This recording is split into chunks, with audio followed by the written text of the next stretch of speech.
ఇయాల సీఎం రేవంత్ అన్న రంగారెడ్డి జిల్లా మంచిరేవుల కాడ యంగ్ ఇండియా పోలీస్ స్కూల్ను చాలు చేసిండు. అటెన్క ఆడ పిల్లలతోని కలిసి కొద్దిసేపు ఆటలు కూడా ఆడిండు. తర్వాత చాలా ముచ్చట్ల మీద మాట్లాడిన రేవంత్ అన్న నా బ్రాండ్ యంగ్ ఇండియా అని చెప్పుకొచ్చిండు. ఆడ ఇంకేం మాట్లాడిండు ఏం కథ అనేది పురా గరుచుకున్నదాం నడుపుడిగా.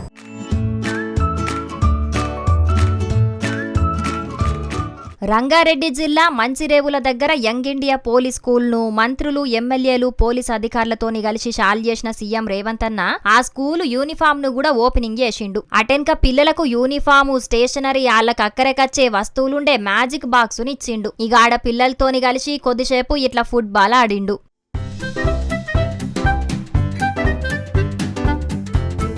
ఈ ఫుట్బాల్ ఆట మీద కొంతమంది నెటిజన్లు సీఎం రేవంత్ అన్నను ఎడ్డిస్తున్నారు. ఇదివరకు హైదరాబాద్ సెంట్రల్ యూనివర్సిటీకి పోయి ఫుట్బాల్ ఆడిన రేవంత్ రెడ్డి ఇప్పుడు ఆ యూనివర్సిటీ భూములతోనే ఆడుకుంటున్నాడు. మరిగా యంగ్ ఇండియా పోలీస్ స్కూల్ దగ్గర కూడా ఫుట్బాల్ ఆడిండంటే దాన్నేం చేస్తారో అని అంటున్నారు. కాకుంటే ఆడ పెట్టిన మీటింగ్ లో మాట్లాడిన రేవంత్ అన్న బ్రాండ్ గురించి గిట్ల మాట్లాడిండు. రాజకీయ విశ్లేషకులు ప్రతి ముఖ్యమంత్రికి ఒక బ్రాండ్ ఉన్నది. మీరు 16 నెలలైంది ముఖ్యమంత్రి అయ్యి మీరు ఏ బ్రాండ్ క్రియేట్ చేసుకోలేకపోతున్నారు ఎందుకు అని ప్రశ్నిస్తున్నారు. నేను చాలా సందర్భాలలో నవ్వి వదిలేసిన.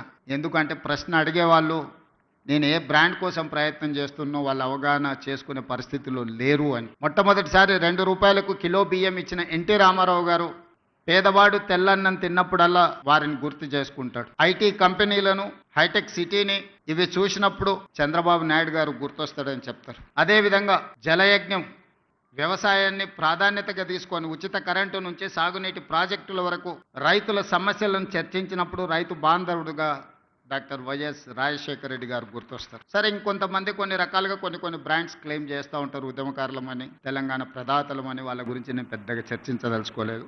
నేను ఒక మాట చెప్పదలుచుకున్న ఈ వేదిక మీద నుంచి విశ్లేషకులకు, విమర్శకులకు, ఈ రాష్ట్రంలో ఉండే ప్రజలకి young India is my brand. I wanted to create an brand that is called young India. ఎవ్వలేమనుకున్నా యంగ్ ఇండియానే నా బ్రాండ్ అని కుండబద్దలు కొట్టినట్టు చెప్పిండు. అందుకే రాష్ట్రంలో young India skill university, young India sports యూనివర్సిటీని పెట్టుకుంటామని అన్నాడు. ఈ రోజు నా బ్రాండ్ యంగ్ ఇండియా. అందుకే ఈ రోజు యంగ్ ఇండియా స్కిల్స్ యూనివర్సిటీని మనం మొదలు పెట్టుకున్నాం.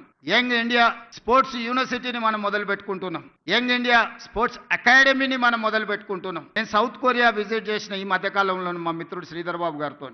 హార్డ్లీ ఆ దేశం యొక్క జనాభా 10 to 12 మిలియన్స్. అంటే మన హైదరాబాద్లో ఎంత జనాభా ఉన్నారో ఆ దేశం మొత్తం జనాభా 1,20,00,000 మంది. కానీ ఒలింపిక్స్లో 32 మెడల్స్ వచ్చినాయి వాళ్ళకి. భారతదేశానికి గోల్డ్ మెడల్ గుండు 0. 140 కోట్ల జనాభా ఉన్న భారతదేశం ఒలింపిక్స్లో ఒక గోల్డ్ మెడల్ కూడా తేలేదు అని అంటే ఈ దేశం నిజంగా నిశ్చితంగా ఆలోచన చేయాల్సిన అవసరం ఉన్నదా లేదా ఈ రోజు పాలకులు ఆలోచన చేయాలి. ప్రతి సంవత్సరం మన దగ్గర ఉన్న 175 ఇంజనీరింగ్ కాలేజీల నుంచి 1,10,000 మంది ఇంజనీరింగ్ గ్రాడ్యుయేట్లను తెలంగాణ రాష్ట్రం ఉత్పత్తి చేస్తుంది.